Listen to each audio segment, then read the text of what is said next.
Thank you, Shreyashi. Thank you for that warm welcome. Thank you so much. And at the outset, I would like to thank the leadership of Indian College of Anesthesiologists for creating this excellent platform for exchange of scientific matter all over India and abroad. And today, I would like to welcome you again for joining us. And we have a very exciting topic, that is one lung anesthesia and one lung ventilation, which is commonly used in pulmonary and cardiothoracic surgery. And it's a challenging proposition to provide one lung anesthesia. And we have a panel of moderators come panelists, and we have very well-known faculty to give us the insight into various aspects of one lung anesthesia. So what I would like to do is I would request to start with that all your questions and comments may be posted in the chat box, which will read it out at the end of the session, and we'll try to answer all the questions which are there within the time limits. And with that, I would like to request Dr. Shikha Gupta. She is the well-known anesthesiologist from Gangaram Hospital in New Delhi to take over and carry on with the proceedings. In addition, I would like to invite Dr. Vinod, Dr. Harish to this webinar. Thank you so much. And Dr. Shikha Gupta, you can please carry on with the proceedings. I'll be there with you till the end of the session, and we will go to the question answers after all the talks. Thank you very much once again. Hi, good evening, everyone. So we kickstart today's session with the talk by Dr. Sandhya. This is about the tracheobronchial anatomy, which would be very important for us to understand one lung ventilation. And the further talks about one lung ventilation will depend on the foundation of tracheobronchial anatomy. Dr. Sandhya. Yeah, good evening all. So what I was saying was anatomy gives us a roadmap to navigate the complexities of the human body. So very pertinent that before we talk about one lung ventilation, the techniques and the challenges, to understand the tracheobronchial anatomy with a special focus on the endobronchial anatomy. 5726. The core competency of an anesthesiologist is the knowledge and skill of handling the airway. And all of you are aware, I'm sure, that in anesthesia, seconds matter. So it's not only important to know how to do it, but also knowing to do it well and correctly every single time. As and when advances have been made in thoracic and GI surgeries, the necessity of one lung ventilation has become a challenge, and new techniques have come into the foray and also given us a lot of adjuncts and equipments to achieve the same. And the tracheobronchial anatomy and the knowledge of the tree becomes the cornerstone of this bronchoscopic procedures.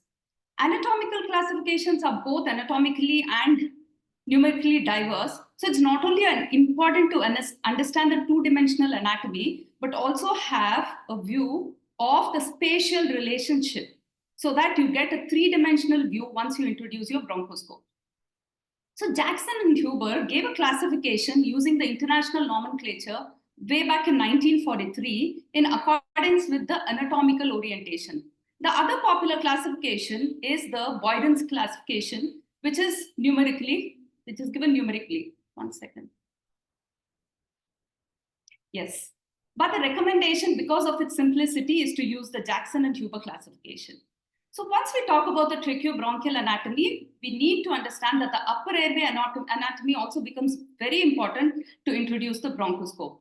So the bronchoscope of the upper airway anatomy would include the oral cavity, the nasal cavity, the pharynx, and the larynx. So depending on whether we are introducing the bronchoscope through the nasal cavity or the oral cavity, we need to navigate through these structures. If the bronchoscope is introduced through the nasal cavity, on the medial side, you would see the septum. On the lateral side, you would see protuberances, which is nothing but the turbinates.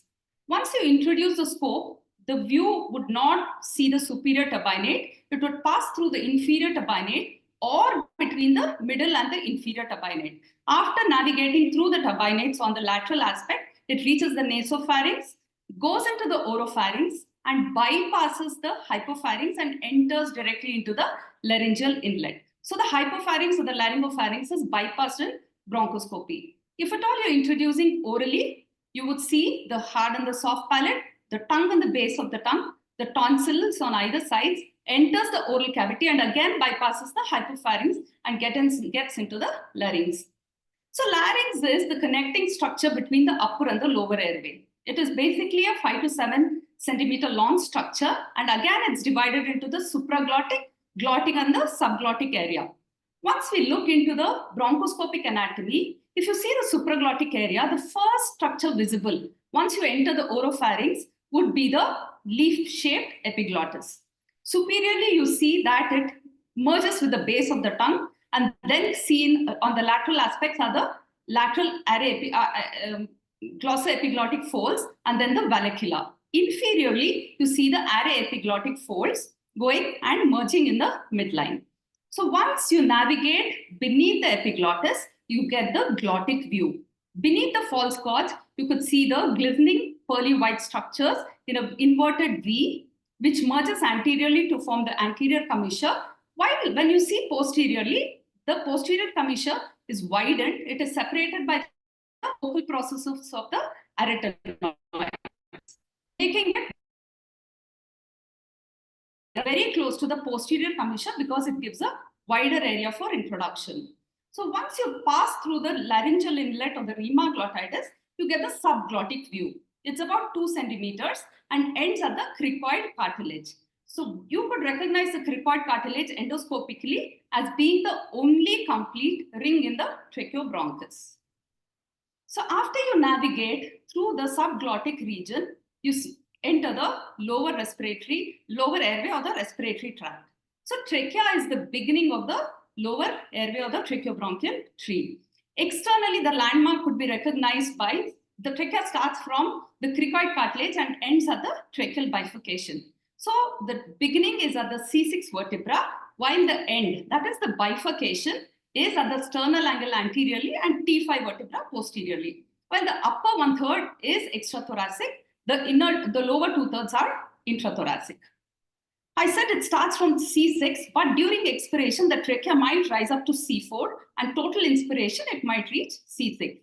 As in when you're passing the bronchoscope, you need to visualize the C-shaped cartilages, which are about 16 to 20 in number. Anterolaterally, they're united by a tracheal membrane, and posteriorly, you see the trachealis muscle covered by this membrane, which, if the patient is breathing, might move with respiration. And this also helps in expansion in response to large airway flows. Coming to the length of the trachea varies with the age, starting from 3 centimeters in neonates, going up to 7 to 10 in the pediatric population, and reaching the adult size of about 15 centimeters. Likewise, the diameters also increase with age, and there is a variation when you consider the gender also. So women, the diameter is slightly smaller than what you see in men. If you talk about the variations, what do you mean by a normal variant in the tracheobronchial tree? Any variant is said to be normal if it is not causing any harm clinically. That is, it is not obstructing the airflow, but it is a usual finding when you introduce the bronchoscope, or it's an incidental finding. So what are the changes that we might see in the trachea with age or in a chronic obstructive disease? You could see the change in the diameter of the trachea, both anterior-posteriorly and laterally. With aging, the softening of the tracheal rings might cause a decrease in the anterior-posterior diameter of the trachea. But we should understand that in imaging, if at all it is smaller, it is dynamic. So it can widen. And usually the trachea is located in the midline, but one of the variations could be that it is slightly deviated to the right at the level of the aortic arch if it is a atherosclerotic aorta or the presence of severe COPD. In this, you can see that it is slightly deviated to the right rather than the midline. So as and when you've visualized all the cartilages, you come to the end of the trachea where it bifurcates into the right main bronchus and the left main bronchus at the carina. So the carina is visualized as a sharp vertical ridge, and the right main bronchus is more straighter with the trachea because it angulates at 25 to 30 degrees from the midline, while the left main bronchus is slightly horizontal compared to the right and branches out at 45 degrees from the midline. So the scope needs to be rotated by 90 degrees and we enter the right main bronchus. The right main stem bronchus continues down as the bronchus intermedius after the takeoff of the right upper lobe bronchus, which is very typical of the right main bronchus. In men, the average distance from the tracheal carina to this takeoff is around 2 centimeters, while in women, it is about 1.5 centimeters. The diameter of the right stem bronchus is about 17.5 in men and again lower 14 mm in women, and it is slightly larger compared to the left main bronchus. We spoke about the taking off of the right upper lobe bronchus. It is taking off from the right lateral wall of the right main bronchus, and then it branches into 3 segmental bronchi. That is the apical, the anterior, and the posterior, which is present in the form of a triangle with the apex forming the triangle. So there are 3 segmental bronchi in the right upper lobe. There are a lot of anatomical variations seen, but the most commonest one seen is in the form of a triangle. You could also see a quadrification, which is very rare. Otherwise, the other type, also the incidence of finding the other type is also a little rare. So once you withdraw from the right upper bronchus, then you enter the mainstream bronchus and continue through the bronchus intermedius. The bronchus intermedius extends for around 2 to 2.5 centimeters before splitting it to the right main bronchus and the right lower bronchus. But there is an extra orifice seen here. This is nothing but the superior segmental bronchus given out by the lower lobe. So once you introduce your bronchoscope, you could see 3 orifices in line. That is the right main bronchus, the common division of the lower, and the segmental bronchus, which is present in a straight line, while the other one was in the form of a triangle. So you withdraw and enter into the right middle lobe bronchus. You see the continuation along a short distance, which is the lateral middle lobe bronchus, and then there is a medial. So it divides into a medial and a lateral segmental bronchus. That is the middle lobe. So you have 2 segmental bronchi in the middle lobe. You withdraw and then you enter into the right lower lobe segments. As I told you earlier, it is a very short distance because it gives off the superior segmental bronchus before itself, and then the rest of it branch out from a common inlet here. So you can see in line the middle lobe bronchus, the common orifices of the lower 4 bronchial segments, and then the superior segmental bronchus. As you can see here, the medial, that is the anterior basal, the posterior basal, the medial, the lateral, and the superior, which has branched out before. So you have 5 segmental bronchus in the lower lobe, making 3 plus 2 plus 5. So you have 10 segmental bronchus in the right lung. Now, once you've finished looking into all the segmental bronchi of the right lung, you then withdraw the bronchoscope into the trachea, visualize the carina, turn your bronchoscope around 90 degrees to your left side, and advance into the left main bronchus. This is usually, it is usually similar to the right, but then as told earlier, it branches off at 45 degrees, making it more horizontal than the right, and it tends to go more posteriorly and laterally. While we saw 3 divisions there, here the left bronchus divides only into the left upper and the left lower lobe, and it might contain 8 to 10 bronchi depending on the anatomical variations. So from the carina of about 5 to 4.5 to 5 centimeters, it divides into the left upper and the left lower bronchus. The left upper bronchus again divides into the upper and the lingular bronchi. You can see here, this is the left lower lobe, while this is the upper, which again divides into the upper division and the lingula. The upper division again divides into the anterior and the apical posterior. Here you can see the anterior, the apical posterior, which might be present as a bunch or might be seen as anterior and posterior. So you could have either 2 segmental bronchi here or 3 depending on the variation. Then we spoke about the lingula. The lingula is slightly inferiorly and lateral, and it is divided into upper and lower. So in the upper lobe, we either have 4 or 5 segmental bronchi depending on the variation. And then we enter the lower lobe. The lower lobe divides into 4 segments, that is the upper, anteromedial, lateral basal, and posterior basal, while the anteromedial, that is B8, can be present singly in 1/3 of the population, or it might divide into the anterior and medial. So depending on variation, again, you have either 4 segmental bronchi or 5. That's the reason we say it could be 8 to 10 depending on the anatomical variation. So coming to the general variation in the tracheobronchial tree, 1 out of 300 people might have a tracheal bronchus. That is, the upper right lobe might emerge on top of the carina.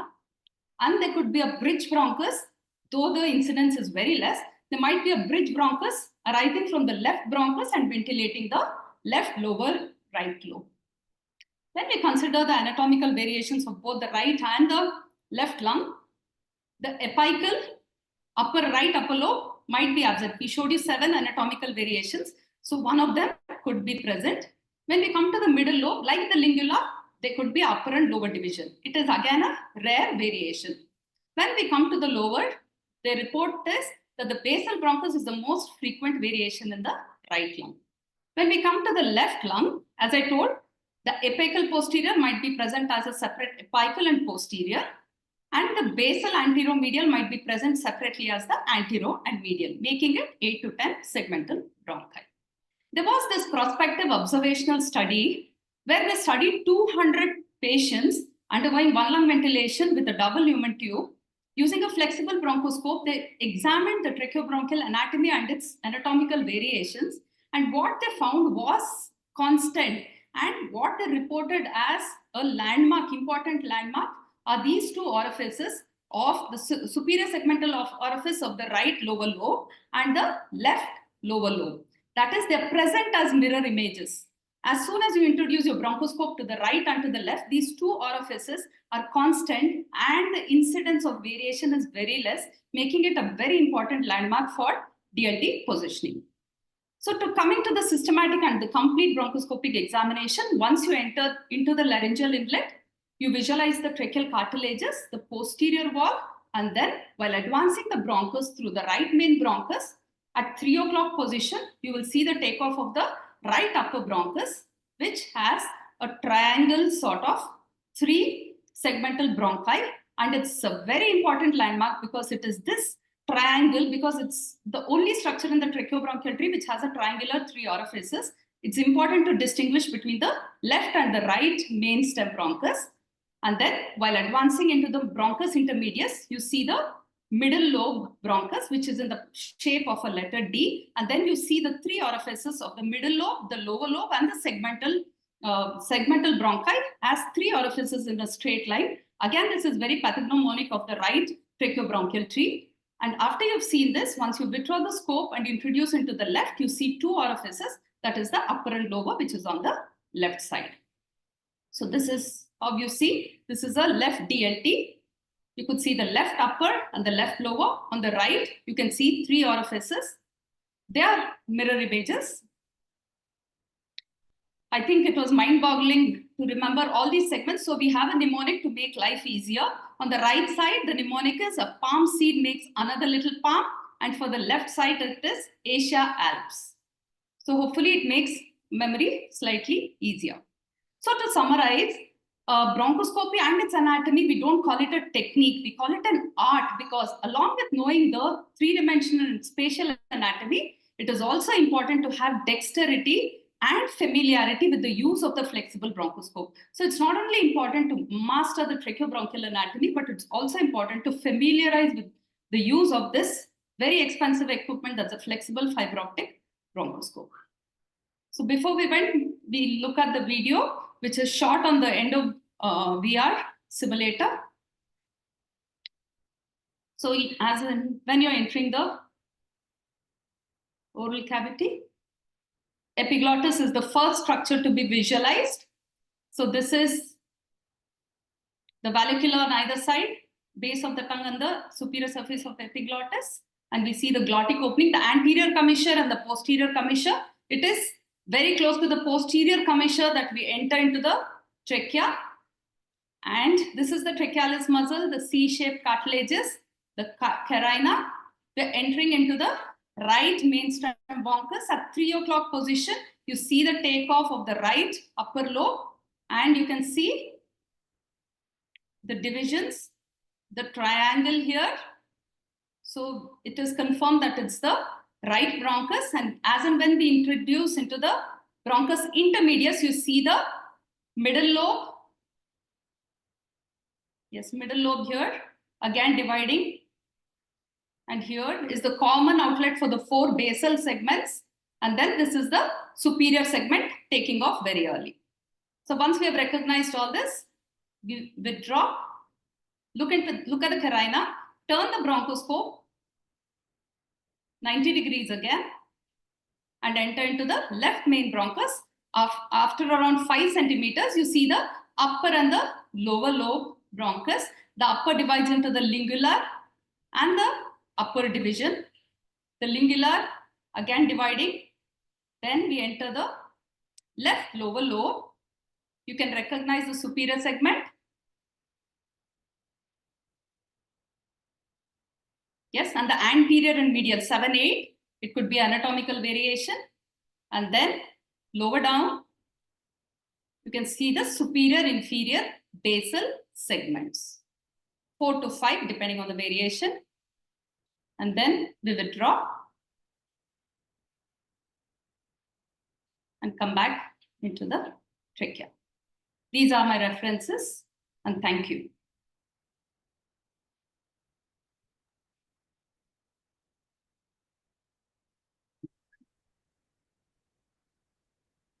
Thank you, Dr. Sandhya. Very nicely presented. Thank you, ma'am. Thank you so much. Now I request Dr. Vinod to introduce Dr. Namrata. Yeah. Good evening. I would like to invite Dr. Namrata Ranganath from Kidwai Memorial Institute of Oncology.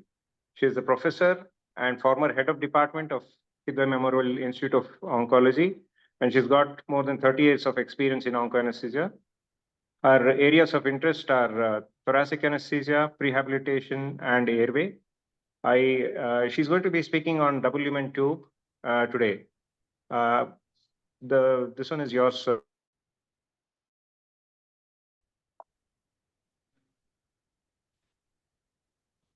Good evening, everyone. Greetings from my institute, Kidwai Memorial Institute of Oncology. And I've been working here from last 28 years. I'll be speaking on double lumen tube.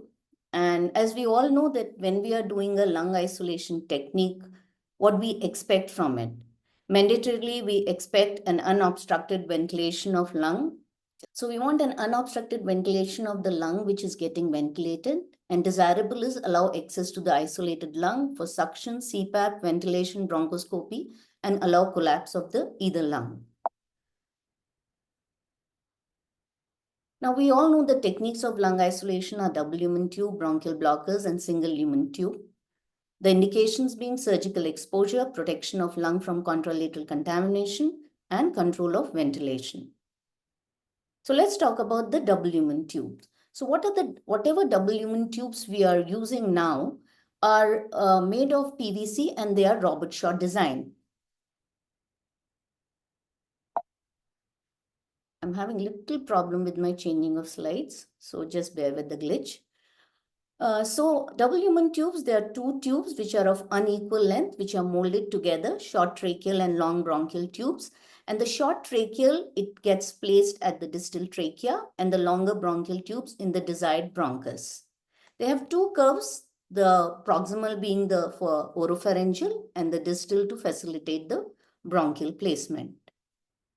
Now, if you look at the angulation, as Sandhya had described so clearly, the left side tube is according to the anatomy angle to the left by 45 degree and the right to the right by 20 degree. Let's talk about the cuff of these tubes. So if you see the tracheal cuff, which is proximal, is white or clear, high volume, low pressure cuff, which separates the lung from atmosphere, and the endobronchial cuff, which is blue, low volume and pressure, and separates the lung from each other. Now, what is significant about the right DLT endobronchial cuff is that it has a Murphy eyes or a slot. And why do we have it? As we all know that the right upper lobe takes off very early and the bronchus is very short.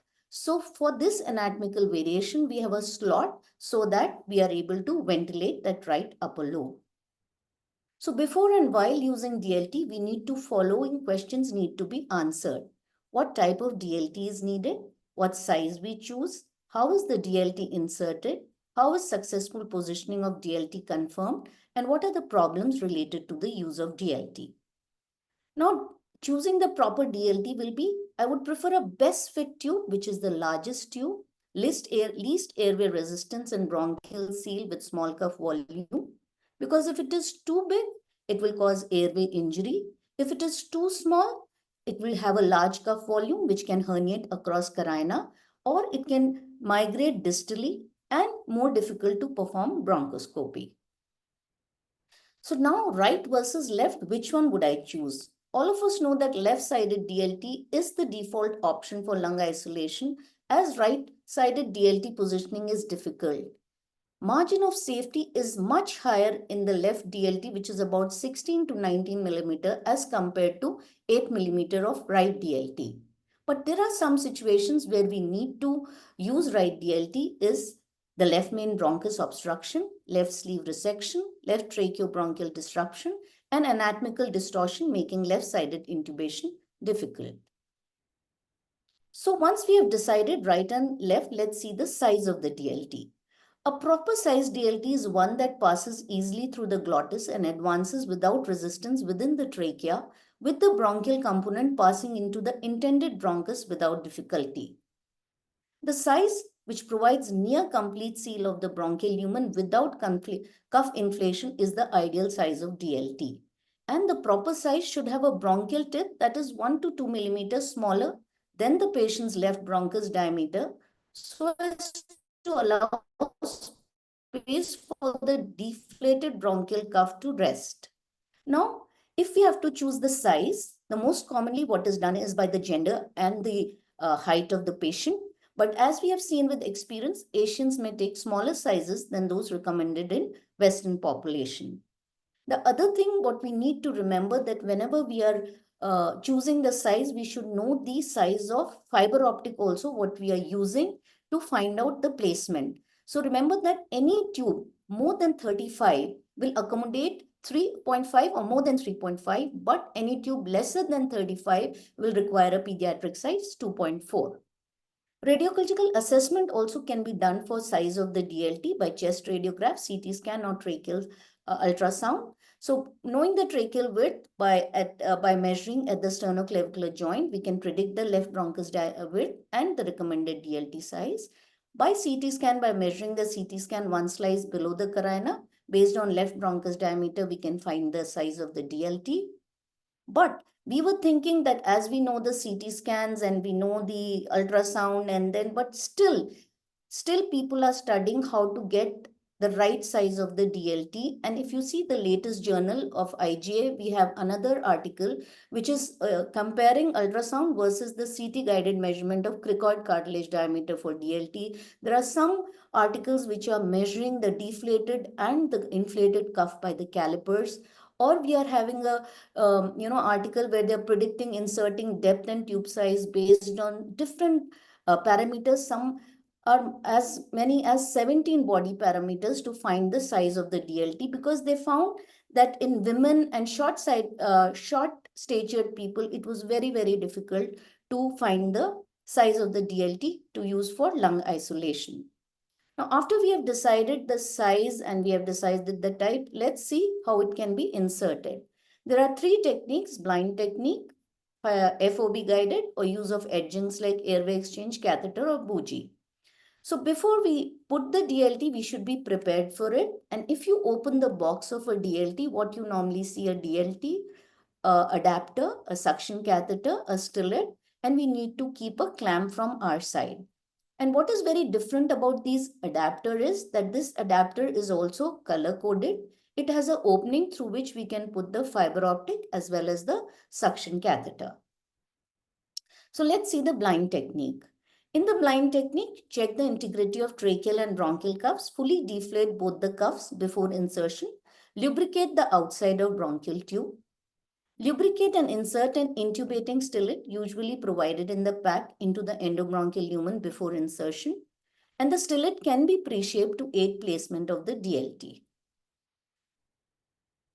Now, once the tip of the bronchial cuff passes the vocal cords, we should remove the stellate and turn the tube depending on the side. The left side means turn the tube left side 90 degree, that is anti-clockwise, or if it is right side, turn it 90 degree to clockwise. And then insert it as long as you get the resistance. After you have inserted the tube, look at the depth of the insertion, which is normally 12 plus patient height in centimeter by 10. Say if it's 160 height, so 16 plus 12 is about 28. The other way of inserting the DLT is direct vision or fiber optic, where the fiber optic is used as an intubating stellate, where the fiber optic is put inside the bronchoscope, the bronchial tube, and then it is guided to the side of the bronchus, whether right or left, and then the tube is railroaded over it. So if you see the correct placement of the left DLT, if you see the tracheal cuff is in the distal trachea, then we have the bronchial cuff, which is just entering the left bronchus. So this is the right placement of the left DLT. Coming to the right DLT, if you see again the tracheal cuff is in the distal trachea, the cuff again where the right upper bronchus takes, and then the slot is where the right upper lobe is taking off, so that this right upper lobe is ventilated. Now let's confirm the tube placement clinically. So what will be the first step? First step is inflate the tracheal cuff and perform positive pressure ventilation and auscultate to confirm bilateral air entry and obtain an acceptable capnographic trace. This is just like in any other endotracheal tube. Put the tube and clinically auscultate. Now then the second step, clamp the tracheal limb of the breathing circuit connector, and the tracheal cap is open to allow the gases to escape to atmosphere. Now, if you see, we have not inflated the bronchial cuff as yet, so the air is coming and going back. So what we do is, we later follow by slow inflation of the bronchial cuff to prevent leak from the bronchial lumen into the tracheal lumen around the bronchial cuff. Inflation of bronchial cuff should be done to make a seal, and it may require 2 to 4 ml of air. Final thing is the clamp. After you have inflated the bronchial cuff, you remove the clamp and then again ventilate both the lungs with the both cuffs inflated to ensure that the bronchial cuff is not obstructing the contralateral bronchus either totally or partially. And the final step is each side is clamped selectively and observe for the absence of chest raise and breath sounds on the clamp side, and the ventilated side should have clear breath sounds and compliant chest movements, and peak airway pressure should not be excessively high. So once we have confirmed clinically, let's confirm by fiber optic bronchoscope. Dr. Sandhya has made my job much easier by explaining the anatomy so well. But remember, when we are doing bronchoscopy, why we need clinically is because, as she said, anatomic variation, similar looking confusing structure. And when we are repositioning of devices in lateral position, that is where your anatomy is very, very important. And that is where your trachealis muscle becomes very important, because this is what will help you to identify which is the right side and which is the left side. Seeing is believing. How do we know where the tube is? So as she explained, the moment we put our scope here, we get the tracheal carina. We come here, take off of right bronchus. We'll see like this. We go further down. We see segments of right upper lobe bronchus, that is the clove leaf appearance, and then the middle and lower bronchus. And when we are on the left side, we get the secondary carina. So let's see the placement of left DLT by our fiber optic scope. So what we do is, first we put the scope in the tracheal lumen. So once we put in the tracheal lumen, what are we going to see? We are going to see the rim of the bronchial cuff. And this is the cuff rim which you are seeing. And then you will go to this bronchus to see whether this tube is on the left side or the right side. So once we enter into it, What are we going to see? Since it's a left-sided tube, we will see the takeoff of the right upper bronchus.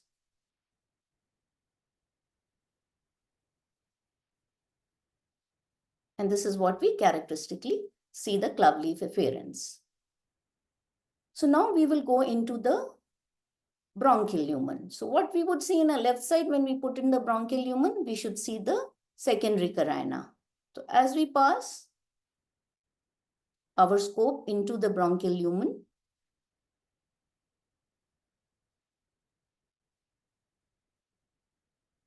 what do we see is the secondary carina. So this is the correct placement of the left DLT. Coming to the correct placement of right DLT, again, first we would put into the tracheal lumen. Once we put into the tracheal lumen, what should we see? We should see this rim of the bronchial cuff.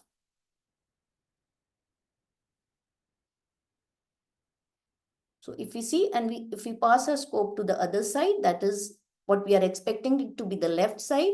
What we would see is the secondary carina. So now we know our tube is on the right side.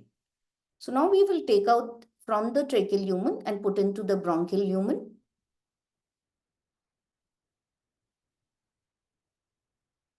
And once we put in the bronchial lumen, if we further go down straight, we will see it's our entry into the right, middle, and the lower lobe. And as we come out, we will see the takeoff of the right upper bronchus with the 3 segments and this alignment of the Murphy's size or the slot at the right upper lobe bronchus so that we don't miss out while ventilating. So this is the correct placement of the right DLT. Some other types of DLT which are available to us are the Viva site, which is with video camera, Silbroncho DLT, which has a flexometallic connection, ECOM DLTs, Naruka tube for tracheostomy patient, an anchor DLT, which is quite similar to the EZ blocker at the distal end.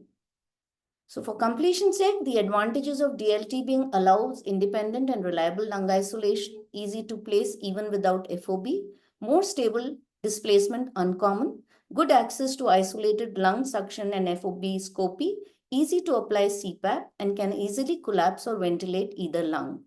The disadvantage being difficult to place in patient with difficult airway, size selection more difficult, more traumatic, and post-operative ventilation may require change of tube. Complications being proximal and distal displacements, tracheobronchial injuries, and balloon rupture or deflation. So to conclude, the optimal technique of lung isolation will depend on several factors, indications for one lung ventilation, patient's airway, expertise of the anesthetist, availability of equipment. So whatever technique we ultimately use, we should understand the anatomy very well, review the relevant imaging preoperatively, gain expertise in the use of FOB to confirm position, and troubleshoot issues that could occur with the use of one lung devices. And thank you to Dr. Raj, Rashmi, and Sumita for the videos. Thank you. Thank you very much, Dr. Namrata. It was a very lucid presentation. We'll take the questions at the end. Thank you. Now we will see how the placement of DLT will be troublesome, and I request Dr. Madhavi, and she is the professor of anesthesiology and critical care in Tata Memorial Center. I request to talk on troubleshooting and placement of DLT, ma'am. Good evening, everybody. We've had 2 excellent talks on the anatomy of the tracheobronchial tree and how to place the DLT. So we'll look at a few reasons why you may have difficulty placing the DLT. So I have no disclosures.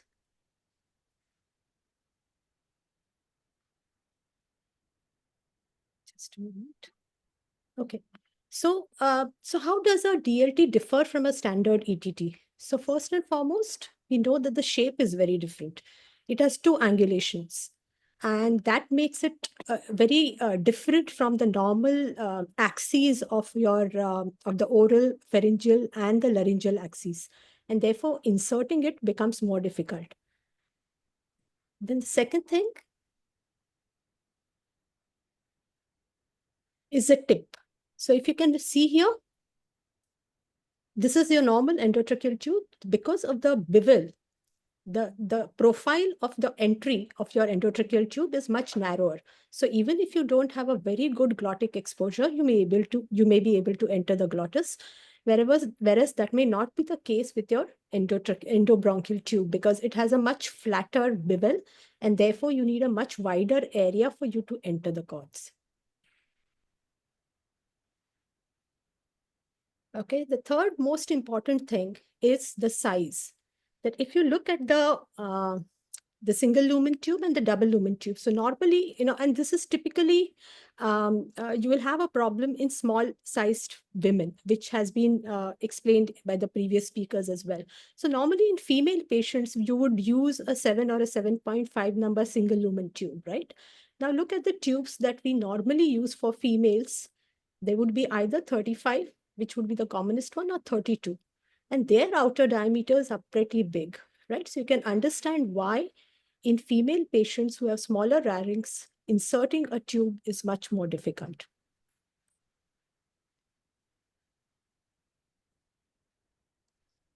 Then we come to the depth of the insertion. So when we look at standard endotracheal tube, we have usually a black line which tells us, how far to insert the tube. So usually if you stop at the black line, the chances of endobronchial intubation are very rare.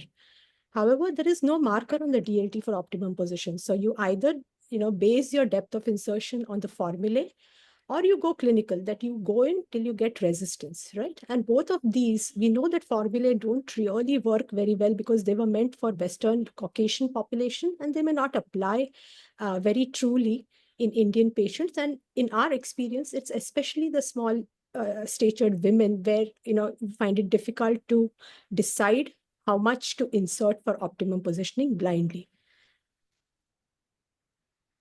Right? So because of all these factors, we need a very good exposure of the glottis to be able to insert our DLT. And you need much more room in the oropharynx. So because we have two curvatures, so for you to maneuver the angles, it needs much more space. And intratracheal and intrabronchial advancement is by and large blind. So we know that, even though some people recommend that you should place all DLTs under vision, but most of the people insert it blind and then check it with a endotracheal, with a flexible bronchoscope. So right at the offset, we know which are the patients who are going to give us trouble. Right? These are the patients who are at risk of a difficult DLT placement. And it's always a good idea to know which these patients are so that you are well prepared.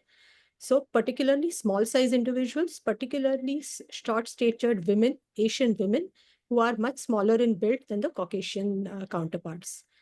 Any patient who has a difficult upper airway anatomy, even borderline difficult cases, where in a single lumen tube you would not encounter much problems, can be much more difficult for a DLT insertion. And these would be your usual indicators of a difficult airway anatomy. So if you have protruding teeth, a narrow jaw, large tongue, and the likes. And obviously, if you have tracheobronchial anatomical abnormalities, they are going to be difficult DLT placements. And these are the cases which are very specialized cases where you would have a detailed discussion with the surgeon regarding the pros and cons of a DLT and whether a single lumen tube and blocker would be the right thing to do. So that is a different class of patients where you need a very detailed discussion with the surgeon regarding your lung isolation techniques.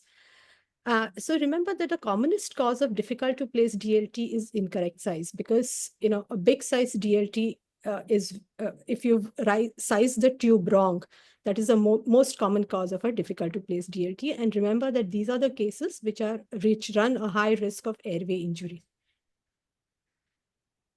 So in terms of magnitude of the problem, so at Tata Memorial, we do upwards of, I would say, 250 lung isolations per year. And we are a high volume center, and most of us are well experienced in the placement of DLTs. But we do have trainees, and I would say the rate of the incidence of having a difficult DLT placement is somewhere around 5 to 10%.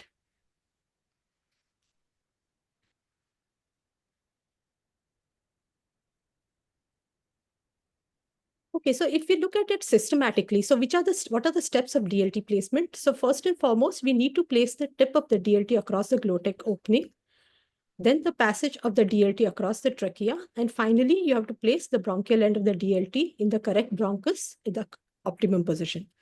So let's look at each of these steps where we can encounter problem. So this is a standard Cormack-Lehane classification. So in case you have a Cormack-Lehane grade 1 and 2, so you have a good glottic exposure, but you're unable to place the DLT. The tip of the DLT is going posteriorly. So at this stage, the best thing to do is you could hyperangulate only the bronchial end of the DLT and insert the tube. And once you are the tip of the DLT is across the cords, one needs to withdraw the stellate and then turn the tube according to the right side or the left side, depending on which lung you want to, which bronchus you want to intubate. If this doesn't do the trick, then sometimes you may need to curve the whole tube into one curvature, into a hockey stick, and use then and intubate.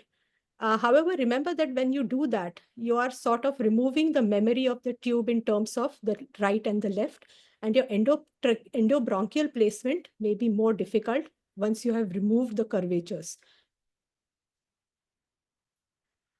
The other reason why you can't get the tip of the DLT through the glottis is you have a difficult Cormack-Lehane. So you have a grade 3 or a grade 4 where you can't see the glottic aperture very well. So in these cases, the best thing to do would be to intubate with a single lumen tube using a bougie, using a video laryngoscope or a flexible bronchoscope. One of the things with a video laryngoscope with a D blade, particularly, remember that your curvature, you have a hyperacute curvature. So you'll have to, so if you're using a video laryngoscope for DLT insertion, you will have to curve your DLT in a very hyperacute manner. So the other thing you could do is intubate with a single lumen tube and then use a airway exchange catheter to railroad the DLT. So it is not as easy. Anyone who's done a railroading technique, even with a single lumen tube in a difficult airway, we know that it is not an easy technique. Now, this is this happens because in a difficult airway, your tube or the axis is quite acutely oriented.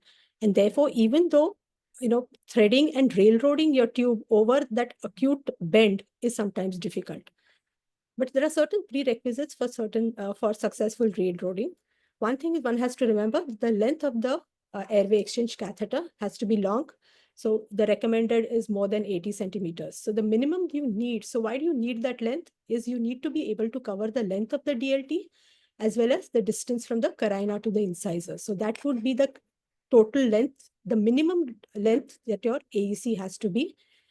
The caliber of the AEC obviously has to be less than the bronchial lumen, but it is important that you have a close fit, because if you have a very thin AEC, it can bend and can get easily displaced during the railroading procedure, because your tube will not follow the AEC very truly with it.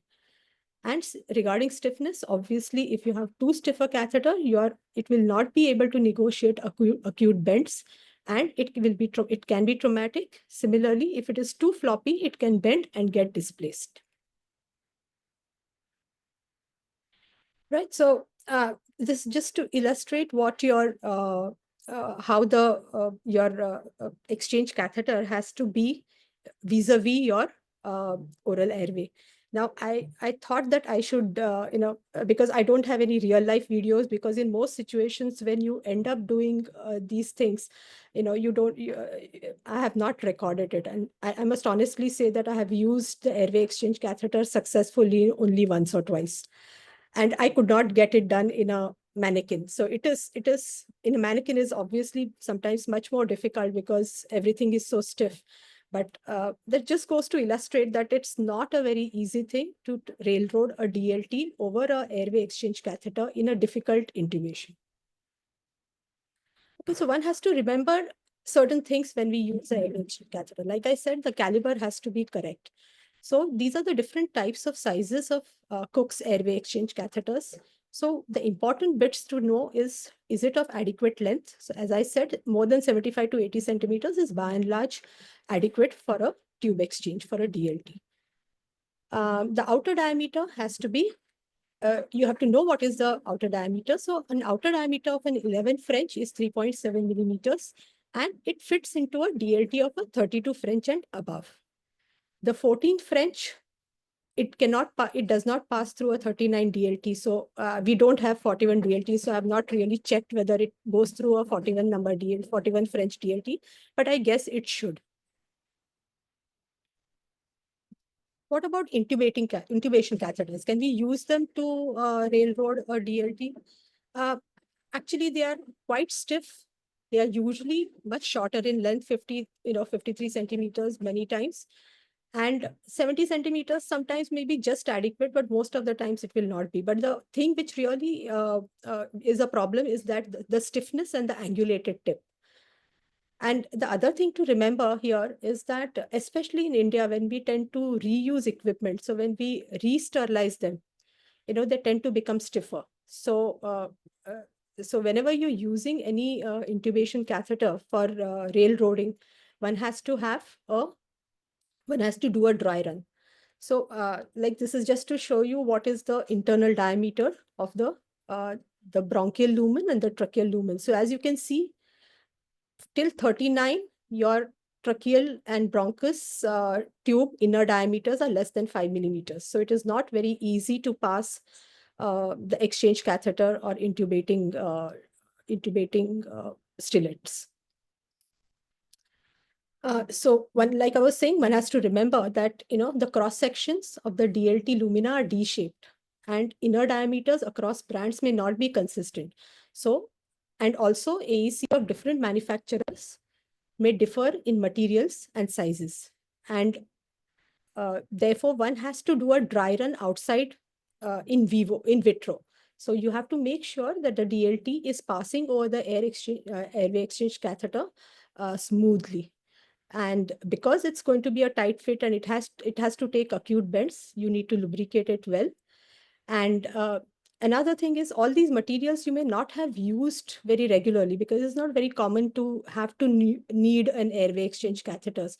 So if you have not used it, the material may have deteriorated. And there are case reports how the airway exchange catheter has broken and has migrated into the tracheobronchial tree. So that is something that one has to be careful about.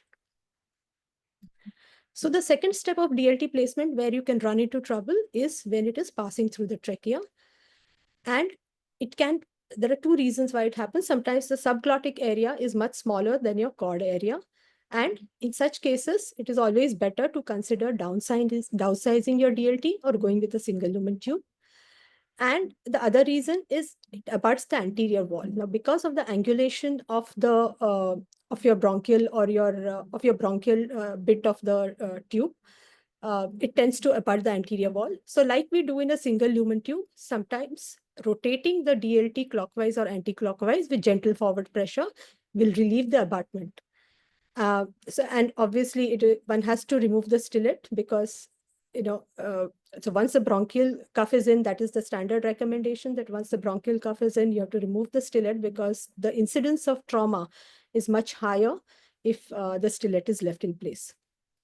So when doing this, it's always important to remember that the posterior wall of the trachea and the bronchus is membranous, and that is it is more liable to get injured.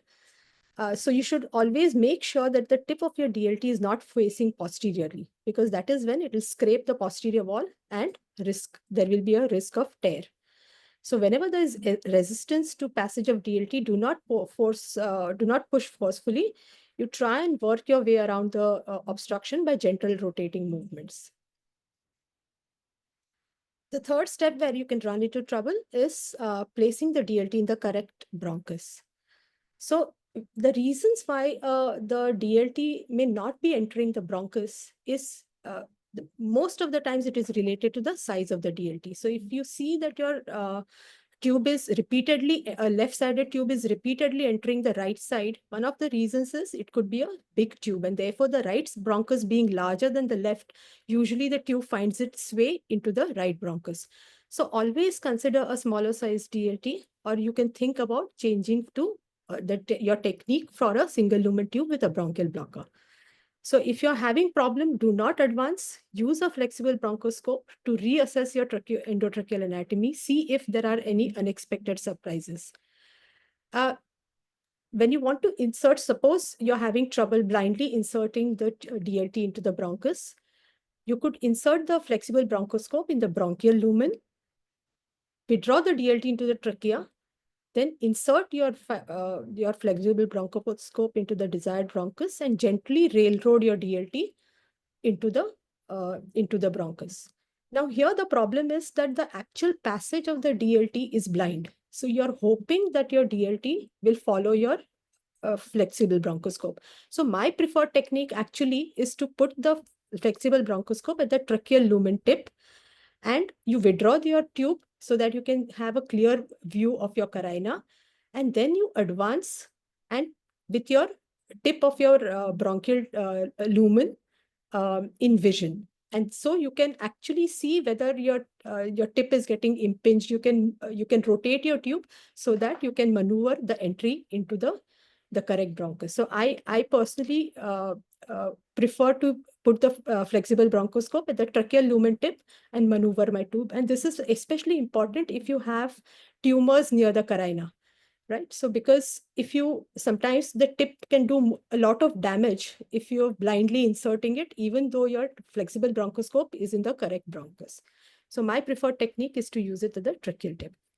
And always remember that if you're doing blind insertions, avoid repeated blind insertions. That is when tracheal injury happens. So always, whenever you have a problem, consider using a small size DLT or changing over to a bronchial blocker. The other helpful maneuvers which are there to help if suppose the tube is, it's very difficult to put it into the correct bronchus, you can turn the head to the opposite side. Now this shifts your trachea to the side of to the side that you've turned your head and advance it. And there are studies which have shown that even pushing the trachea to the opposite side will orient the tube towards the side that you want to insert it. So this can be tried, but again, like I said, do not, persist with inserting a DLT if it is not, if you're finding it difficult. You should make a very quick decision to either downsize the DLT or have a word with the surgeon whether we could, a bronchial blocker would be suitable for the case. And in our hospital, with experience, we are going, our surgeons are quite comfortable with the use of bronchial blockers. So, if we are running into trouble, they know that the risk of having injuries is much high. So they are quite happy for us to go for a single lumen tube with a bronchial blocker. The two types of tubes which can be helpful in situations, though we have not used them. One is Silbronch. You can obviously see when you have a flexible reinforced bronchial tip, it is much more malleable and therefore more likely to be less traumatic and make its way into the correct bronchus. And the other is the 3-cuff tube. So here what is done is once the bronchial cuff has passed the cords, the third cuff is inflated. So it pushes the tube towards the desired bronchus. And once the tube has entered the desired bronchus, this is deflated. So again, I have not used it. I have not seen this tube either. So this is just from what I have gathered from the net. So my tips for DLT placement is I like to use glycopyrrolate because I think, and especially the more you intervene in the airway, the more secretions you're going to get. And with secretions, your bronchoscopic vision goes down, and it is extremely, irritating that your tube is not going in place. You can't see. So I give glycopyrrolate unless there's a specific reason not to give it. And in my opinion, it also causes less desaturation because there are no secretions obstructing your ventilation in the non-dependent lung, in the ventilating lung. Remember that if a junior is intubating, take over early. Don't persist with a junior, your trainee, trying to put a DLT which is not going in easily. So because there can be a lot of damage done there. Always consider downsizing the DLT. And at the earliest, so if you see that once or twice your DLT is not reaching where it is, it's not going into the right bronchus, discuss the option of a bronchial blocker with a surgeon early rather than doing it late after much damage has been done. And once you realize that there's a problem with inserting the DLT, don't rush. Continue ventilating the patient and make a plan. So if you want to railroad a DLT, do a dry run. Get all your equipment, try it out outside the patient body, make sure everything is well lubricated and the tube and the airway exchange catheters are moving smoothly. And very important to remember that maintain adequate depth of anesthesia, because we've had 1 or 2 cases where it was difficult to insert DLT and the patient goes, because you're doing a lot of interventions in the trachea and the bronchi, the patients can go into bad bronchospasm. So remember to maintain adequate depth of anesthesia when you're doing all these interventions. Okay. Thank you for your attention.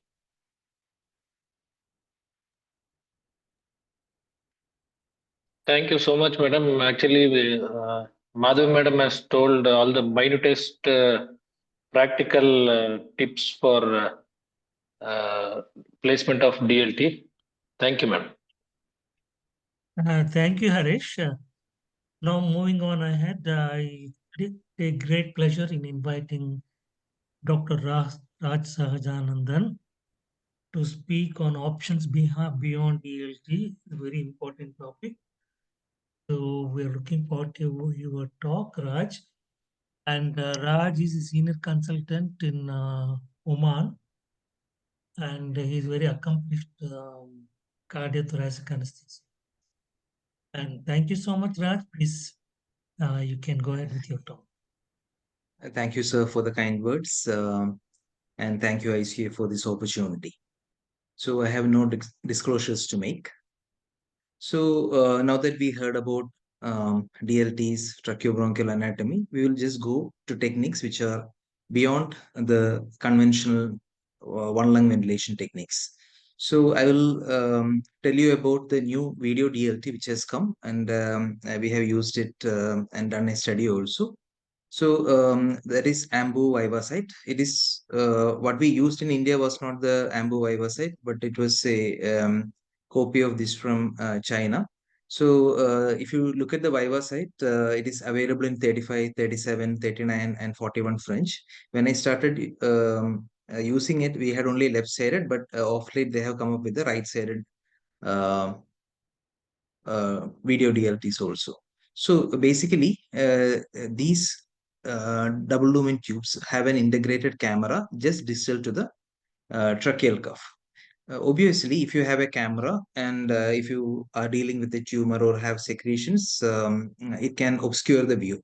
So when you place the camera, a video DLT, you are supposed to get a view like this throughout the entire procedure so that you have a real-time monitoring of the DLT positioning. So if there is soiling, there is a flushing channel, which is just above the camera. So you can use this particular channel and flush and clear the secretions. So one of the problems with this device is the cost and availability. But if you incorporate the cost of the fiber optic and the sterilization cost, then it's sort of break even. So I'll show you how we insert a video laryngoscope. So I just want to make sure that see this particular point.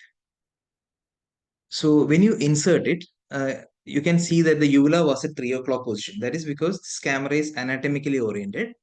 And the initial part, I don't look at this screen. So once the VDLT is inside the trachea and I turn it to the 90 degrees counterclockwise, I can see the tracheal rings anteriorly and trachealis muscle posteriorly.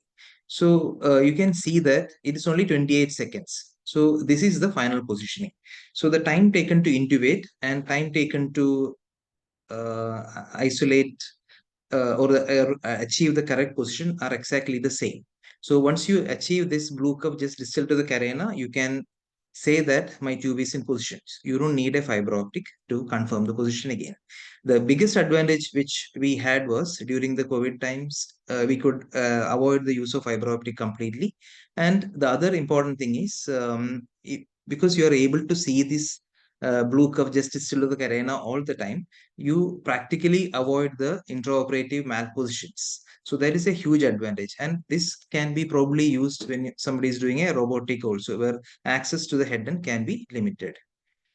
So if you look at the literature, this video DLT offers faster placement, faster confirmation of the correct position, which is almost all the studies have shown that it was statistically significant. And it has almost negated the need of fiber optics. So studies have varied from 86% to 100% avoidance of the need of fiber optic bronchoscope. So Silbroncho has been described. So it's a silicon double lumen tube. So being silicon, it is less traumatic and it doesn't have issues with heat related kinking, especially when you're doing a long surgery. It has got a wire reinforced tip. So you can see it in the fluoroscopy. So if you don't have it FOB in your center, you can visualize in fluoroscopy. It has got a silicon cuff. So it is more resistant to tear. And there is another advantage, the less sore throat. So I'd say that has come up as a significant advantage in almost all the studies. And Dr. Madhavi told us about the tip, or how the double lumen tube tip differs from a conventional tube, which has got a bevel tip. So this tube has got a bevel tip, which will facilitate a traumatic intubation. But it is available in, it doesn't come in 32. It is coming in 33, 35, 37, and 39.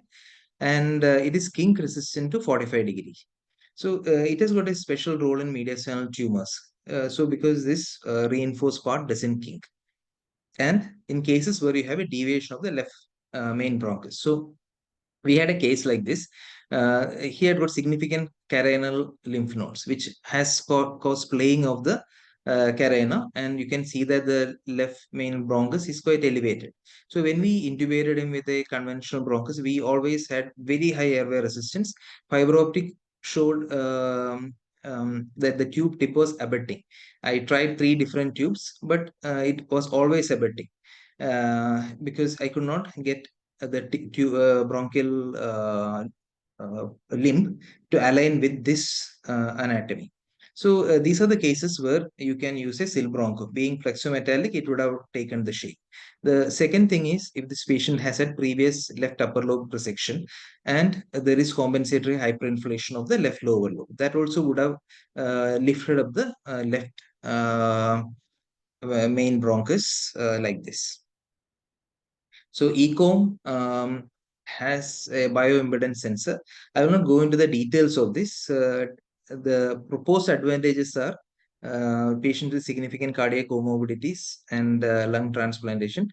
But whenever we have done such cases, we prefer to use a transesophageal echo if there was a need.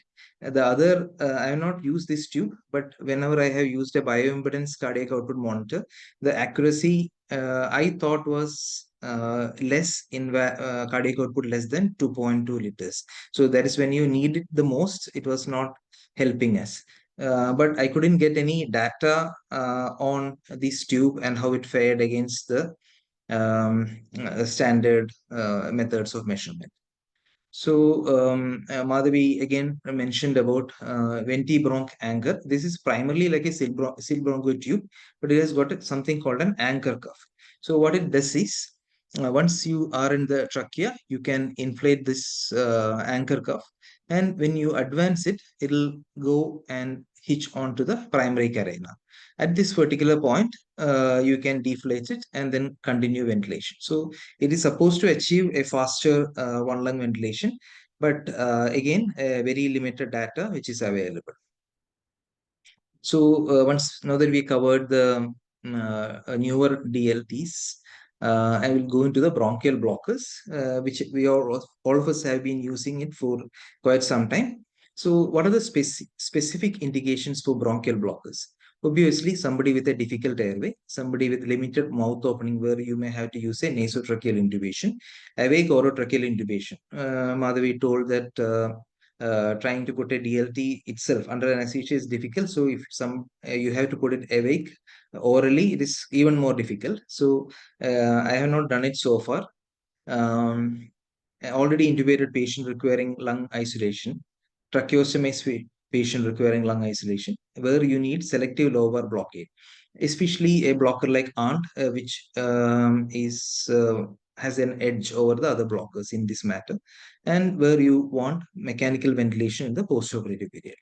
So before we go to the blocker, I want to put in a word about the univent blocker.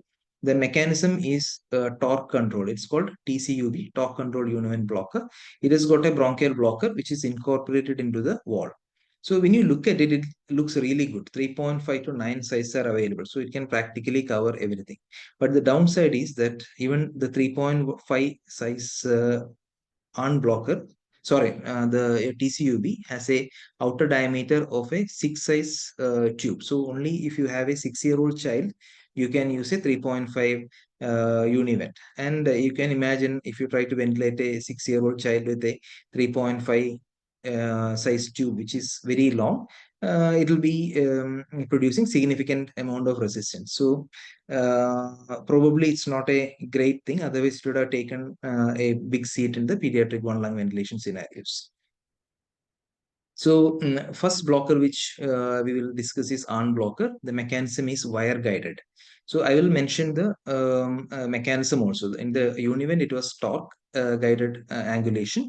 So here it's a wire guided mechanism. So you have sizes available are 5, 7, and 9. Theoretically, you can put it through 4.5, 6, and 7.5 size single lumen tube. But for a comfortable placement, you need a 7 French tube for a 7 millimeter tube for a 7 French and 8 millimeter tube for a 9 French. So one of the most important component is a ANT multiport adapter. So here you connect to the anesthesia breathing circuit. This port is for the endotracheal tube. This is the blocker port, and this is the fiber optic port. So I'll show you with the help of a video. So this is how we snare it. So we make this connection outside. So we do it on a sterile surface. This is how you unsnare. Okay, and you can see that when you snare it, it gets attached to the fiber optic. Okay, so this is the first part which you need to do. So after this patient is induced and intubated, one important thing is that the tip of the tube has to be 4 to 6 centimeter above the carina. Okay, and you need an assistant who will need to follow your speed. Okay, so you can this is my hand and this is my assistant hand, and we go almost at the same speed. So till the time you reach the desired bronchus, unsnare it and push it forward. This technique is also blind. Madhavi said that when you try to railroad a tube over a fiber optic, it is practically blind. So here you are not seeing where the blocker is going. Okay, so you enter the left side. Let's see the left-sided secondary carina. Once you see the left-sided secondary carina, you can ask the assistant to unsnare it. So unsnare means he will close that loop and push it forward. So when you push it forward, you can see the loop coming in front. Once you see this picture, again, don't push it too far blindly. People have gone and perforated the airway. So you come back with the fiber optic and see the primary carina. So that is this. You can see the primary carina is sharp. Then you withdraw the blocker till it is about 1 centimeter distal. So this is a comfortable position. Again, nowadays we know that the cuff pressure can go very high, like 55 to 60 centimeter water, and that can produce ischemia, especially in children. So use just enough volume to get a bronchial seal. Okay, and here, once it is done, this is how you snare it. Okay, so this at this position it will remain fixed. Okay, and till the time the aim is to minimize the duration of one lung ventilation, so you can leave it collapsed. So next blocker is Fuji bronchial blocker. the mechanism is an angulated tip. It also has got a multi-port adapter, which will serve exactly the same purpose, but it is designed differently. So now let us see how we put a Kuptak blocker. So again, checking of the blocker is the first part. Again, the role of my assistant here is to be like a laparoscopic assistant. Okay, so he doesn't have to move the camera. He just need to remain steady above the carena so that I can get a picture like this. So I have come out. I can see my blocker coming in. I can use the angulated tip to deflect it to either right side or left side. You can do it very slowly, and it is a very easy blocker to do it. And you can do it both intraluminally as well as extraluminally. So the important thing is that tube tip has to be with 4 to 6 centimeter above the carena so that you have adequate space to manipulate. The next blocker is EZ blocker or EC blocker. So you can see that it has got a radio opaque shaft and it has got a Y-shaped tip. Okay, this Y-shaped tip will come and straddle onto the carena, and you can inflate both these lumen independently. So if you have to do a bilateral wax, you don't have to reposition. You can just inflate it, and being on the carena like a Y, it gives you slightly more better stability than the other bronchial blockers. But most of the studies comparing this with the DLT have shown that DLT offers superior stability. So before we start, you need to make sure that the cuffs are working. So that is something which you need to do. And how you introduce, I'll show you.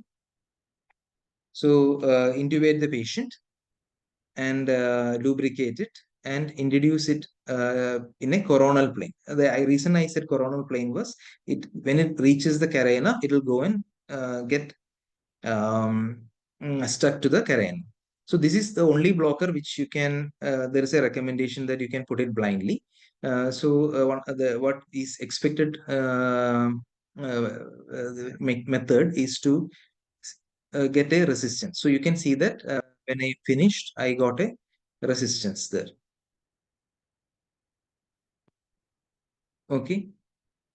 So, okay, when I get a resistance, I just stopped. Okay, so now let's see the confirmation. So when I try to confirm, you can put a fiber optic. So I realize that I have gone to the left side. Okay, so why did it happen? So the tube was too much in. So I am trying to withdraw. So where was my blocker getting hinged? Probably on the left-sided secondary carena. Okay, so even when I withdraw, you can see that the Y is not opening. Okay, Y is not opening. Now you concentrate on this part. Now I am withdrawing the tube. The moment I withdraw the tube, the Y opens up. Okay, so that is exactly the reason why I said the tube has to be 4 to 6 centimeter above the carena. So in a female patient, 19 is a good distance. Male patient, 20, 21 is a good distance. Don't put it at 23 or something. So if you have a fiber optic readily available, you can pass the blocker under fiber optic visualization, which is the best possible technique. So you can follow the blocker at each step. Make sure that it doesn't go through the Murphy's eye. There has been case reports where it has gone, but it happens very rarely. So here, once you visualize the carena, you can put it inside. Okay. So the problems of EZ blockers are, unlike the other blockers, extraluminal insertion is difficult because the Y is difficult to negotiate through the vocal cord. So people have put the tube inside a 5.5 or 6 sized slit endotracheal tube, negotiated the vocal cord, and then you peel off the endotracheal tube. So that is a recommended method. Okay, so Cohen blocker, some of us have used earlier. Mechanism is this wheel. So if you turn it, the tip can be deviated to either right or left side.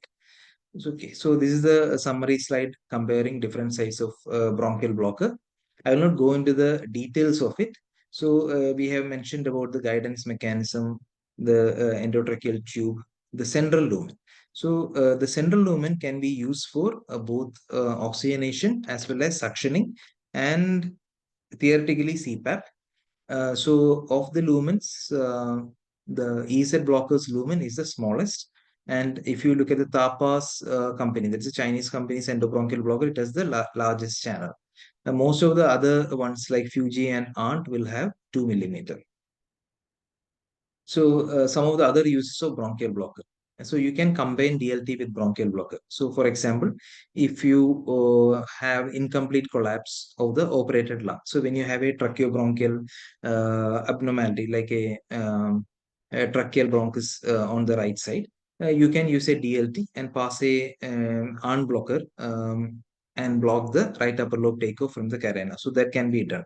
So here, in this particular case, we have a previous contralateral resection. So to avoid hypoxia, when you do a surgery on the previous contralateral resection was on the right side. So what we did was we wanted to operate on to the left side. So we cannot have the entire left lung collapsed. So we put a left-sided DLT and collapsed, put a bronchial blocker through that and collapsed only the lower lobe.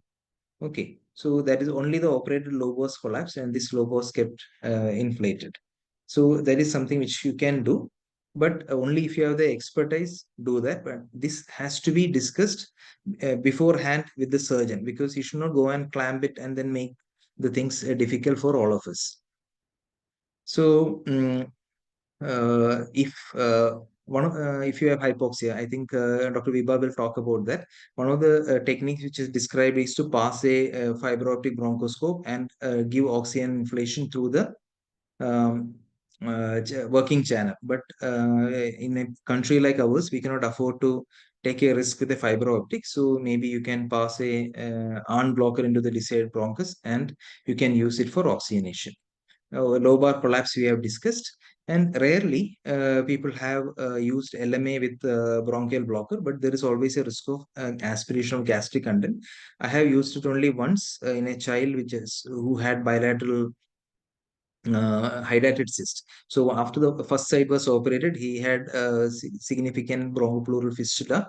So we could not afford to give um, paralysis. So we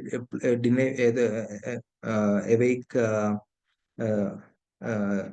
means we kept him on spontaneous breathing, put an epidural, and we achieved lung isolation with a blocker. So the advantages of double lumen tube are they are still the best device when you're dealing with absolute indication, especially when you have to divert ventilation or protect the lung from blood or pus. Large lumen facilitate suctioning as well as CPAP. If the surgeon is asking you to convert from 2 to 1 lung ventilation and back, this is much better. And they are less prone for malpositions. Obviously, the sizing is a huge issue, and you need a FOB for correct placement. About bronchial blocker, they have a huge advantage when it comes to a difficult airway. And being a smaller device, the chance of cuff damage is less, and you have less sore throat compared to DLT. Obviously, if the surgeon is asking you to do convert from 1 lung to 2 lung and back, it is difficult. They are much more prone for displacement and small channel for suction as well as CPAP. So are they substitute for DLT? There are certain conditions where they have a definite advantage, but in absolute indication, DLT should be the method of choice. Before I close, I just want to show you a extraluminal placement. So when you do extraluminal placement, you do a laryngoscopy. This is a child, and you pass a pediatric endobronchial blocker. After that, you intubate. Then you can see that the tube is here and the bronchial blocker is outside. And so this is the view. When you go through the endotracheal tube, you can see the bronchial blocker. Okay. This has got a almost transparent shaft. And to improve the visualization, they have made the cuff blue or the bronchial cuff blue. So this is a 5 French pediatric blocker, and it has got an angulated tip like our coupe deck. And you can see how easy it is to manipulate to either left side or right side.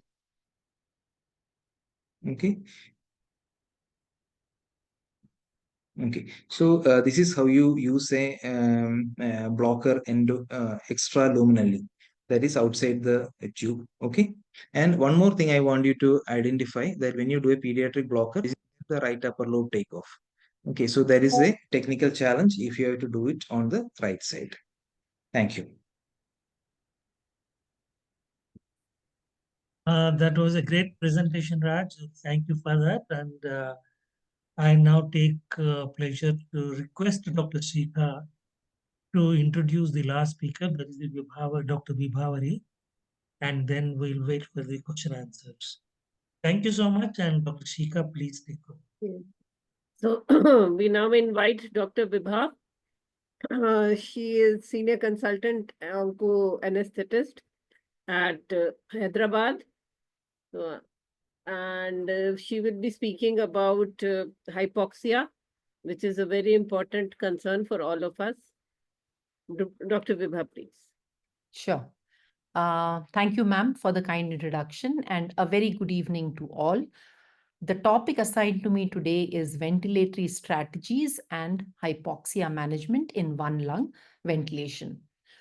My prior speakers have very well covered the various techniques and various devices with which we can achieve one lung ventilation. Well, after that, the next pertinent question is, how do we ventilate this patient? So for the first part, we look at the ventilatory strategies. Now, let me just start with an example. This is a 55-year-old male with right CA lung scheduled for right lower lobectomy. He weighs 100 kgs and height is 169 centimeters, BMI being 35.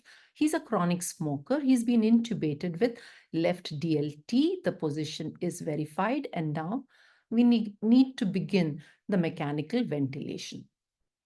Now, why this topic is really important is because of the evolving concepts in one lung ventilation, particularly related to acute lung injury in the recent years. And acute lung injury affects both the ventilated as well as the operative lung. However, today we'll focus on the ventilated lung.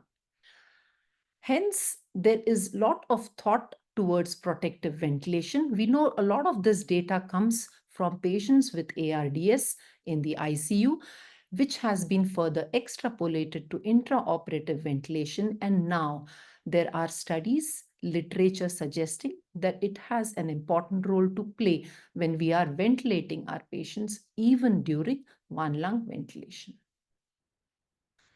For the next 13-14 minutes, I'm going to cover various aspects like the mode, what FiO2 we select, what target EtCO2 or PaCO2 we can aim at, and of course, what tidal volume needs to be set, what PEEP is required, and the role of recruitment maneuvers, after which I will cover quickly the hypoxia management during one lung ventilation.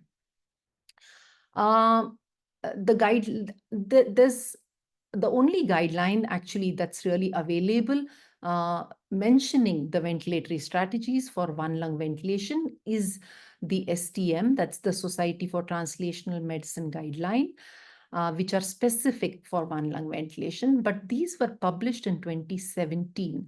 So it's been around 7 years since then, and there has been some more literature that has evolved. So with these guidelines as a basis and the evolving literature, I have compiled my talk. Now, let's first talk about what mode of ventilation do we want to select. We are aware of the advantages and disadvantages of volume control and pressure control. Pressure control mode helps prevent barotrauma. However, it can be associated with varying minute ventilation, and it definitely has an advantage because of the decelerating flow, which allows higher tidal volume to be delivered at the same peak airway pressure. Higher mean airway pressure that is set with pressure controlled ventilation allows better oxygenation, and there is some literature evidence to show that it is associated with reduced acute lung injury. The goal for pressure with pressure controlled ventilation should be less than 30 centimeters of water. To take care of the side effect that sometimes it is associated with varying minute ventilation, advanced ventilators now have the pressure control mode with volume guarantee, and this is recommended in the STM guidelines with a class 2A and level B of evidence. Now, talking about what FiO2. Traditionally, we have learned that FiO2 of 1 is 100% oxygen is recommended before initiating one lung ventilation, and that's because it reduces the shunt, so it allows better perfusion of the ventilated lung, and it also allows better collapse of the operative lung, because we know that oxygen crosses the membrane easily, causing atelectasis. However, that itself is a problem because absorption atelectasis further increases the shunt, and which can reduce the oxygenation. And also atelectatic lung predisposes to more acute lung injury. Also, using higher concentrations of oxygen can cause free oxygen radicals, which can also predispose the lung to injury. Now, so what do we do? As per the STM guidelines, the recommendation is to use lowest FiO2 during one lung ventilation to maintain saturations above 90%.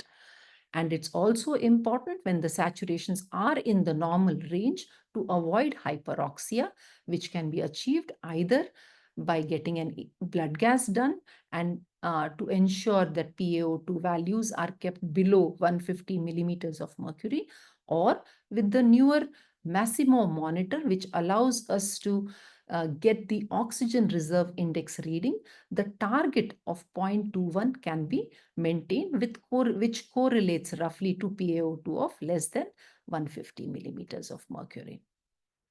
Now let's talk about what PaCO2 we should aim at.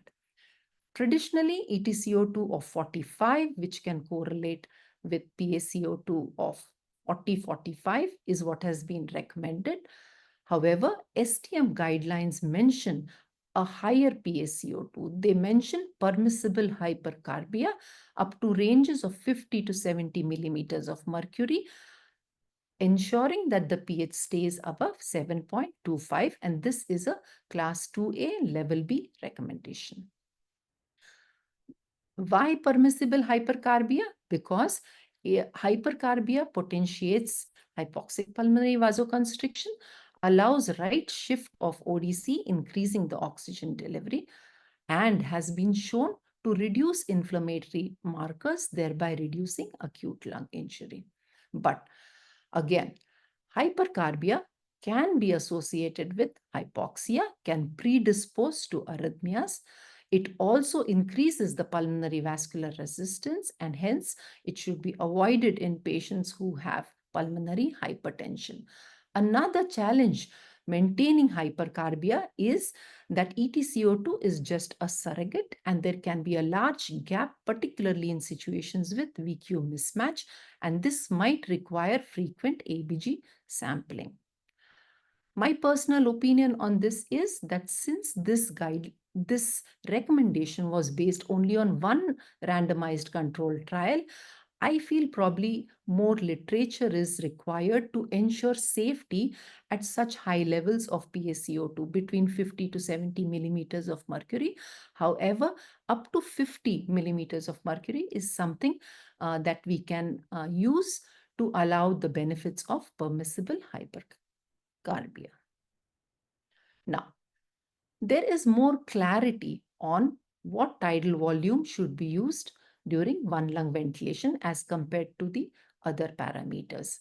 Traditionally, at least I have learned a tidal volume of 8 to 10 ml per kg which continues even when the one lung ventilation is initiated. However, recent data, which is a stronger data, a recent meta-analysis mentions the lower tidal volume of 4 to 6 ml per kg during one lung ventilation and 6 to 8 ml per kg when both the lungs are being ventilated. I want to remind our junior audience that whenever we calculate the tidal volume ml per kg, it is not the actual body weight, but we should calculate the predicted body weight. And this is typically calculated using the Devine's formula, which I have put up here. So for our patient who is 100 kgs, his predicted body weight is 65 kg. And this is what we should use for calculation of the tidal volume. The benefits of reducing the tidal volume is that studies have shown lower inflammatory markers and hence lesser chances of acute lung injury. There is also evidence to suggest that it has been associated with lower hospital stay. However, whenever lower tidal volumes are used, they should always be combined with PEEP. There is a risk of atelectasis. And we also need to remember that higher respiratory rate needs to be maintained to ensure that adequate ventilation is provided. Now, let's talk a little more about PEEP. Most of us use a standard 5 centimeter of PEEP whenever we are ventilating our patients, but we need to understand that one size does not fit all. And hence, the literature is evolving on individualizing PEEP, and this can typically be done to the driving pressure. Driving pressure, as we are aware, is the difference between the plateau pressure and the PEEP, and the recommended driving pressure is 15 ideally, or at least below 20. And this is supported by recent meta-analysis, which mentions optimizing PEEP based on driving pressure-oriented ventilation. Now, the benefits of doing this is that it offers best compliance and the lowest driving pressure, which offers protection. It also helps improve oxygenation and reduced inflammatory markers, which would predispose to less acute lung injury. However, we need to be very careful because higher the PEEP, there is a risk that this will further increase the shunt. And also in some of our patients who could be emphysematous COPD, there is a risk of auto PEEP. So what do we take through this? Yes, PEEP needs to be individualized, and the suggested range is 5 to 10 centimeters of water, as was found in one of the recent randomized controlled trial. Before I move on to the second half of my talk, I just wanted to share this publication, which is just hot out of the press a couple of months back. And this actually is the iProve OLV trial, which talks about individualizing the entire perioperative ventilation strategy, which is based on open lung technique, which means that it is a bundled approach which combines low tidal volume, 6 ml per kg, along with a low driving pressure, keeping below 20 centimeters of water, adjusted optimal PEEP, which gives the highest dynamic compliance at that time of ventilation, along with recruitment maneuver, followed by post-operative use of high flow nasal cannula. So this was a multi-centered RCT conducted in 25 hospitals with over 1,300 patients, and they found more than 50% reduction in post-operative pulmonary complications. So looks like individualized, goal-directed perioperative open lung ventilation technique is here, and that seems very promising. Thus, to summarize what we need to do for our patient, pressure-controlled ventilation is preferable Pressure control with volume guarantee, if available, should be used. Peak airway pressure should be maintained below 30 centimeters of water. Titrate the FiO2 as low as possible to maintain the saturations above 90%. Remember to avoid hyperoxia when the saturations are in the normal range. We can titrate PaCO2 based on the EtCO2 between 40 to 50 millimeters of mercury. Make sure that we calculate predicted body weight for calculation of tidal volume. Low tidal volumes in the range of 4 to 6 ml per kg are recommended, with optimal PEEP based on driving pressure below 15 centimeters of water. And recruitment is definitely, it is recommended in the open lung strategy, but we need to do it carefully. Moving on to the second part, which is hypoxia and one lung ventilation. I thought I'll keep it very crisp. I have selected this algorithmic approach from Cohen's Comprehensive Thoracic Anesthesia textbook, the recent publication. Now, this starts with hypoxemia with saturation less than 90%. However, I wish to mention here that saturations between 85 to 90% as per a recent study can be acceptable if the hemoglobin and cardiac output are maintained in the normal range. So if there is hypoxia during one lung ventilation, how do we address it? Of course, we would have our hand intuitively to dial up the FiO2, but what is important here is to identify the speed with which the saturations are falling. If there is an fast fall, significant fall, or the desaturation seems life-threatening, which means it is associated with arrhythmias or ST segment changes, then we need to inform the surgeon, ask him to stop surgery and resume to double lung ventilation, and then start looking for causes. However, if it is non-life-threatening, then we can start looking at the causes while the one lung ventilation is continuing. And for this, the first step would be to make sure that the device, lung isolation device, is correctly placed. If there are any secretions, they can be sucked out. We can look at the airway pressures, whether there is any bronchospasm. Then another important component is to look at the blood pressure and the cardiac output. If the blood pressure is low, we need to, if it is due to blood loss, we have to give some volume. If it is low because of other reasons, we can give some vasopressors.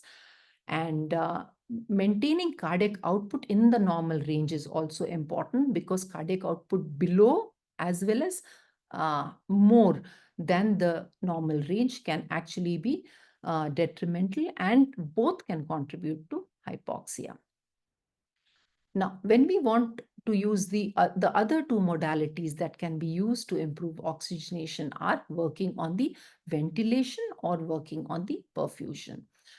In ventilation, we know that we can use PEEP, we can optimize it to the driving pressure and the best compliance. We can also put in a little bit of CPAP to the non-ventilated lung. However, sometimes the surgeons feel uncomfortable with the lung bloating in. Probably the simplest way is to allow some oxygen insufflation, maybe just 1 to 2 liters per minute in a non-occlusive port. Literature describes the use of jet ventilation. Dr. Raj has also mentioned the use of fiber optic bronchoscope or ANT blocker that can be passed to selectively re-expand the lung, the other lobe of the lung on the operative side, which can help in improving oxygenation. In the perfusion, we can modify the anesthetic agent. We know that volatile agents can actually reduce the hypoxic pulmonary vasoconstriction, thereby contributing to increased hypoxia. Moving to propofol TIVA can be beneficial. Recent literature suggests even dexmedetomidine can be useful, and even nitrous oxide in one of the network analysis has emerged to be an agent that can be used, which helps protect the hypoxic pulmonary vasoconstriction. Other techniques that have been described in the literature include the inhaled nitric oxide or the nebulized prostacyclins. However, I have not used either. But we can ask the surgeon to compress the operative lung and, if required, to clamp the pulmonary artery temporarily. These are the two techniques that the surgeon can help in improving the oxygenation. And if these don't help, then again, we need to resume the double lung ventilation intermittently. And finally, ECMO has also been described. Two important components that I wanted to highlight, two causes which are actually rare, but yet we need to remember. One is gas trapping or the development of pneumothorax in the dependent lung, which can occur. And it can be difficult to identify. It will be associated with hypotension, raised airway pressures, and of course, reduced air entry on the dependent side. We need to turn the patient supine and place an ICD. And the second scenario could be pulmonary hypertension leading to RV failure, because some of these patients, COPD, can be at high risk. Though we can get an indication if we are measuring CVP that the CVP is rising, it can be confirmed with the use of transesophageal echocardiography. And this could be actually very challenging to treat. With this, I summarize my talk.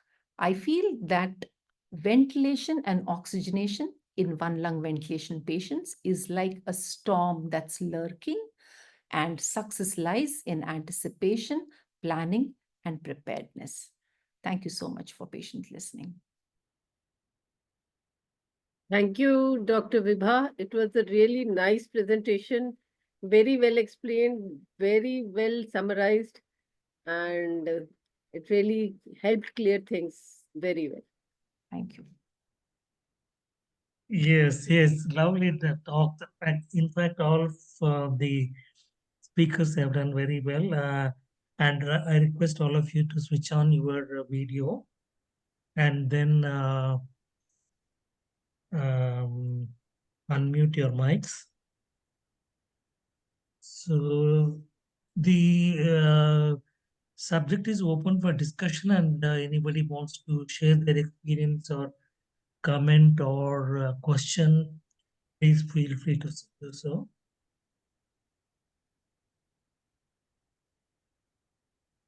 To begin the session, I would like to request Raj to tell me, in the patient you had use the Silbroncho type of the WM tube, you had problem with the airway pressures, so you had to change it 3 times if I understand correctly, and then you use the Silbronchus tube. So did you base your clinical judgment on the airway pressure alone, or did you use a fiber optic bronchoscope to demonstrate that there was significant obstruction to the left side of the lumen of the endobronchial tube? Okay. So this was actually not my case. I was called in to do a troubleshoot because the airway pressure was very high, and when we did the fiber optic, what we could see was only red or rather pink traumatic mucosa. Okay, so we had to in fact pass the fiber optic through the bronchial lumen, withdraw it above the carena to get an orientation right. And once we came above the carena, then we realized that I realized that the carena was quite splayed. It was quite wide. So that is how you diagnose. So this image, I had gone and looked at it retrospectively. So that is a very important message. When you look at the patient preoperatively, one important thing is to look at the images. That will tell you we are looking at only specific things. We are looking at the left main bronchus diameter 2 cuts below the carotid. But it's worthwhile looking at the images that will tell you about how you can tackle the difficulties. Yes, yes. Thank you for your explanation. Any comments or questions, please feel free. We have about 5 to 10 minutes to go. Actually, 5 minutes. I have one question for Dr. Madhavi. Yes, please. Many times we see that once we intubate the patient in supine position, the lung isolation is perfect. But after turning the patient to one side for a lobectomy or something like that, the tube tends to sort of slip out, and or there might be some partial inflation of the lung which we don't want to, which we want to actually isolate. And that we notice only during the surgery. So during that time, is there any maneuver without using the fiber optic bronchoscope, because the drapes and everything will be there? Is there any maneuver or any technique by which we can sort of improve the isolation of the lung? Troubleshooting a DLT without a bronchoscope is extremely difficult. I think then you could, just either, if you don't have a bronchoscope, your options are either to push it in slightly or to pull it out slightly, right? Because, so if it's a right-sided tube and your right upper lobe bronchus is getting inflated, it is likely that your tube has slipped inside. And, you've gone too far in, and therefore your right upper lobe bronchus is getting inflated.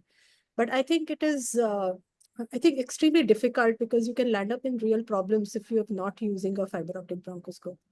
And honestly, because we have a fiber optic bronchoscope, I really I cannot give any suggestions as to how you could troubleshoot that, because I think we would have to think about the situation, that what is happening exactly. So in a left-sided tube, if the tube has gone in further in, again, either your upper lobe, if it has gone in the left lower lobe, your left upper lobe will be ventilating.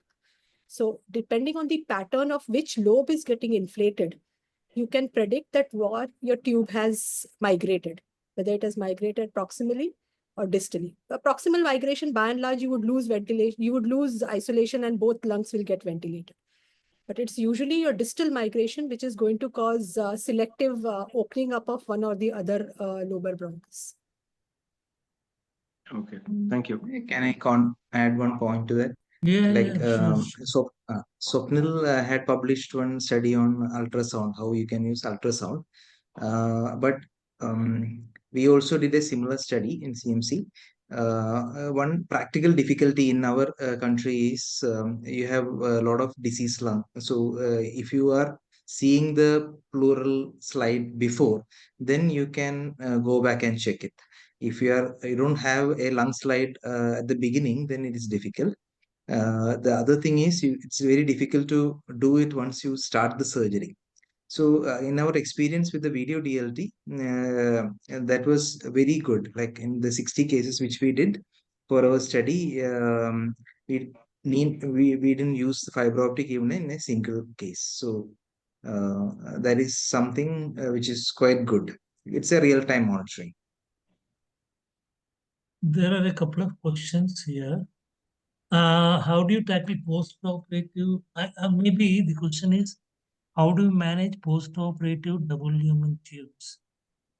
I think he means to say, Rathan, are you around?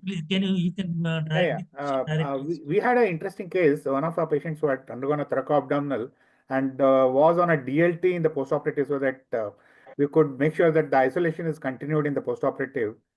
Right. Suddenly, we noticed that patient's airway pressure went up, and there was desaturation. And we were wondering what to do. Just suggested to my colleague, advance the tube. And when we did a bronchoscopy, we could actually see that the bronchial lumen had come outside, and it was obstructing the right main bronchus. And that's why the airway pressure had gone up. And once we just collapsed the bronchial lumen and advanced the tube, everything settled back actually. That's right. So you have answered your own question. Thank you so much. Thank you so much. And then we'll go to the next question. It says, patient with tracheostomy, how to isolate? Who will answer this? Any one of you can answer. The tracheostomy, we can use a bronchial blocker would be the easiest way out. So if you have to use a double lumen tube where you want good access to both the lungs, there are specialized tube like the Naruka tube, but at least we do not have it in our institute. So what we use is a bronchial blocker. And if it is a small size patient, then use it extraluminally as well. So if your tracheostomy tube size is small and it does not accommodate your fiber optic with your bronchial blocker, you can put it extraluminally. So bronchial blocker would be the answer. The next question is about troubleshooting, I guess. How to do lung isolation for recurrence of carcinoma of lung for resecting right lower lobe in a patient who already undergone resection of left upper lobe? Right lower lobe resection who has already undergone resection of left upper lobe. Anyone can answer. So I would think that my worry would be maintaining oxygenation, because left upper lobe is already gone. I would have the remaining left lower lobe remaining, and now I need to provide right-sided isolation. So I think a discussion with the surgeon to decide whether it is okay to partially ventilate the other right part of the right lung. I think right lower lobe is isolated.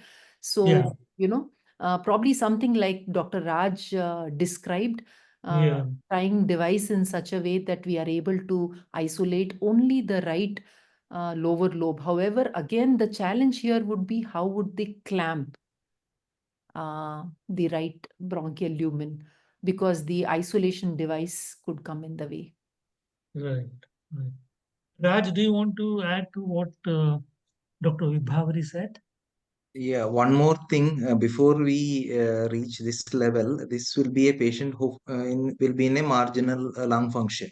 So before we operate him, we need to make sure that whether this patient will tolerate this proposed lung resection. Absolutely. Yeah, so there is something. So like Dr. Vibha said, it'll be a bit tricky, but if you put in a right-sided double lumen tube, I'm just telling the things which came to my mind. Right-sided double lumen tube, and then isolate only put in a bronchial blocker to block only the right lower lobe, and that way you can ventilate right middle as well as upper lobe as well as the left lung. Hopefully he will maintain the oxygenation, but obviously you'll have to do much more thinking before you actually accept this case. Right. Actually, I would like to add a few things. So we had a couple of patients like this. So two things which one has to note is, one thing is because of the previous lobectomy, there may be a shift of the way because of the pull, your carinal angles will change, right? So putting in a double lumen tube may not be as easy as it seems. So a bronchial blocker with segmental blockage would be the thing probably.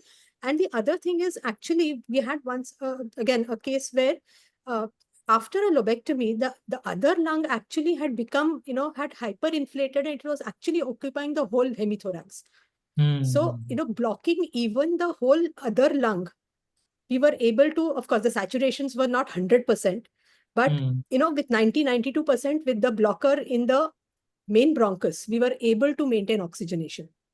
So the question of, withdrawing the blocker before they clamp the bronchus, that thing doesn't come in. So it is worthwhile seeing. So when you look at the CT scan, also have a look at how the lung is looking on the operated side. And in young patients, sometimes the body's ability to compensate and hyperinflate is phenomenal. Like, we were actually very surprised to see that other lung completely occupying the hemithorax. Very nice. Very nice. Thank you for that input. The next question is about how to calculate fluids to be given during one lung ventilation. Who would like to take that question? It's intraoperative management. So, okay, for one lung ventilation, so for all thoracic surgery, sort of optimal fluid management or very prudent fluid management is required. Absolutely. So Absolutely. lung surgery, actually all these patients, I always feel, so when you have compare esophageal surgeries versus lung surgeries, esophageal surgeries, those patients tend to need more fluid because there's more dissection, more inflammatory response, whereas lung surgery patients usually come on table pretty fit, because only the fit patients get clearance for surgery. And also they are taking orals before they come to the OT table, and they will go back on orals after they leave the OT table. So, you can go really low in the sense that our standard management is to give 2 to 3 ml per kg maintenance fluids. And the recommended 24-hour balance is supposed to be less than 1 liter positive. So one point I would like to add here. Yes. So basically, the whole reason why Madhavi emphasized on giving a lower volumes are to prevent post-operative pulmonary edema, which is a part of acute lung injury.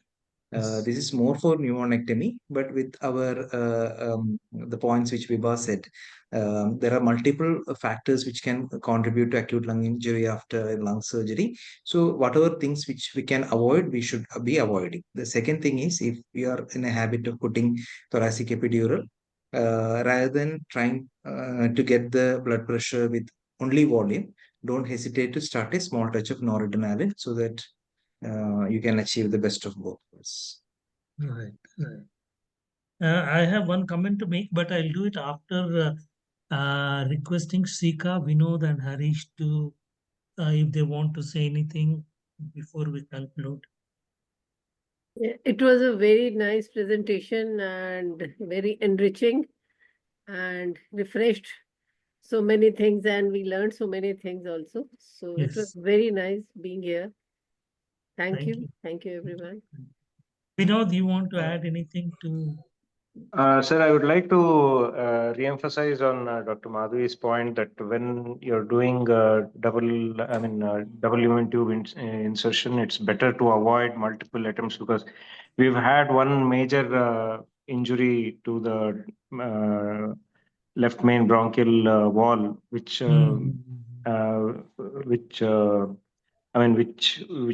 had to manage as an emergency.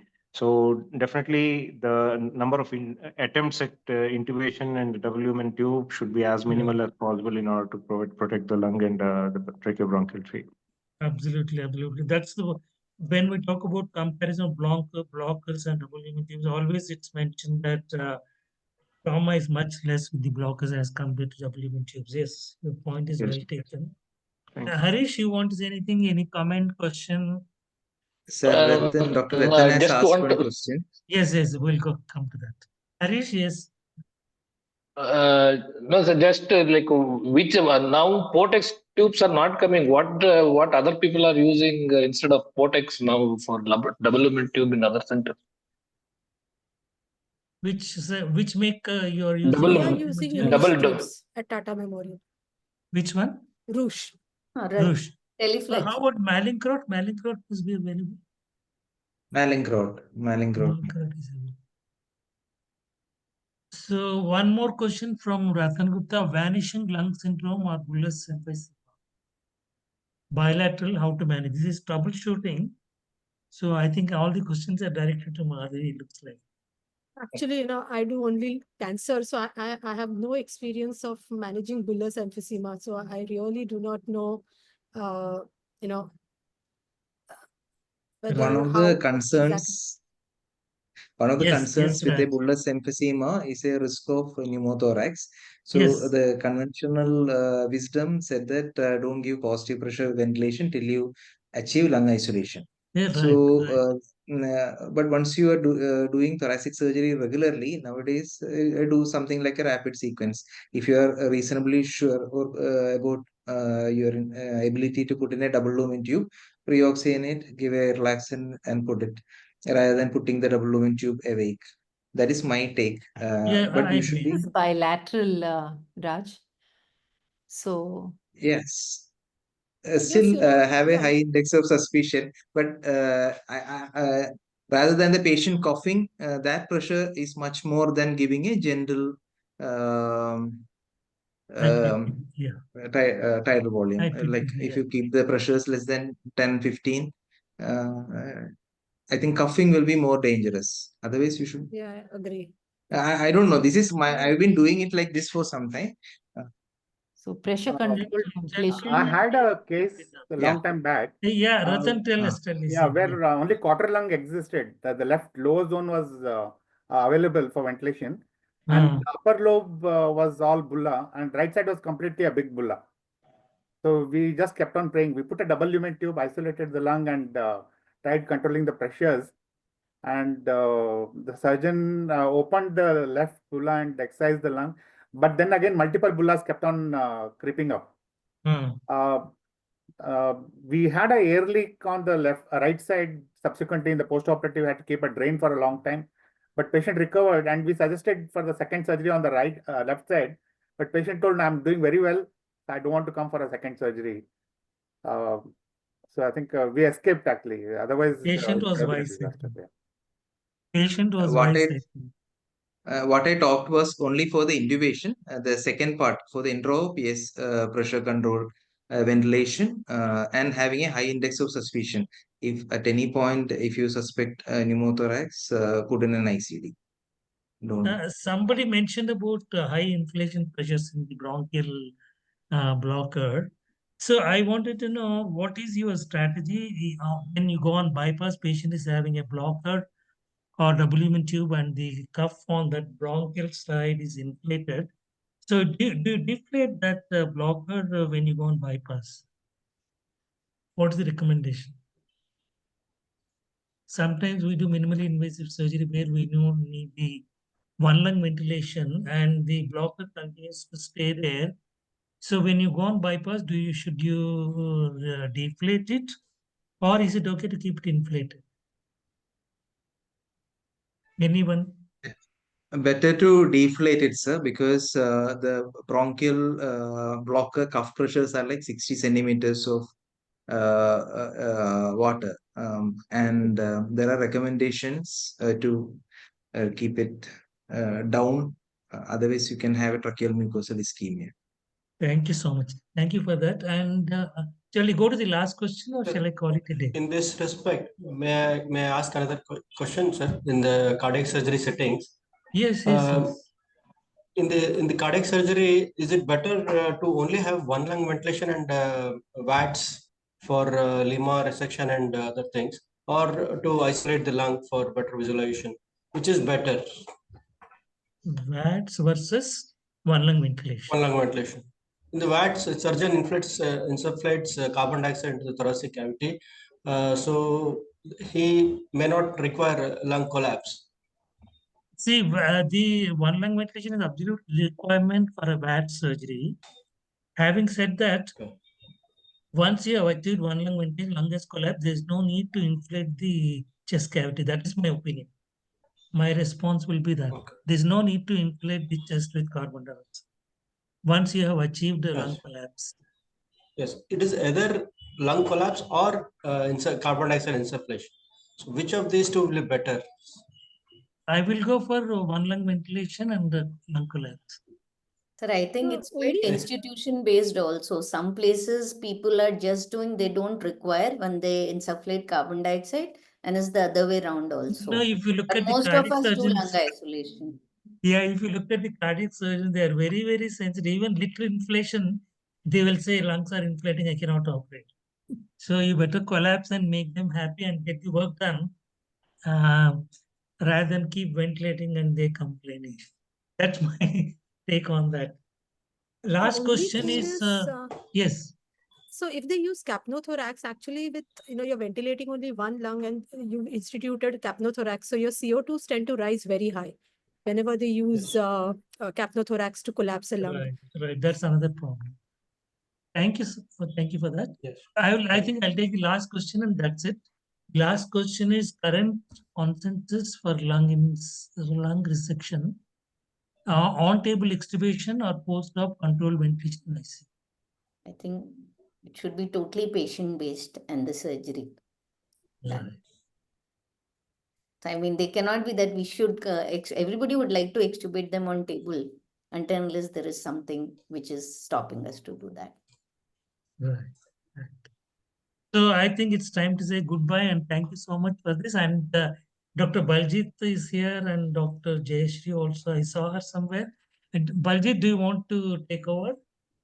Well, I think it was a wonderful webinar. A lot of, as Dr. Shikha also told, a lot of learning and new things that were there. At least for postgraduate students, these will come in very handy. And of course, for youngsters, that would be stepping stones for thoracic anesthesia.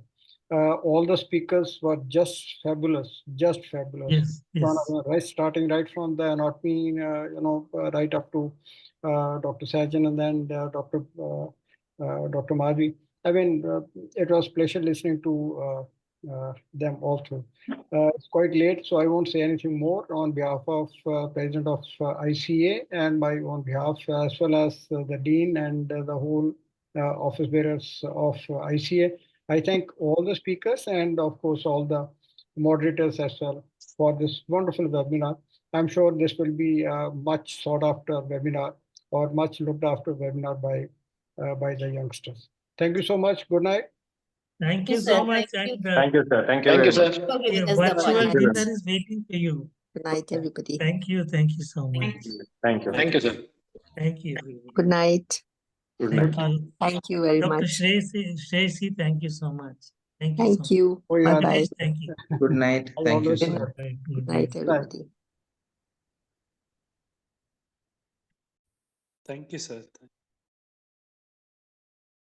Good night.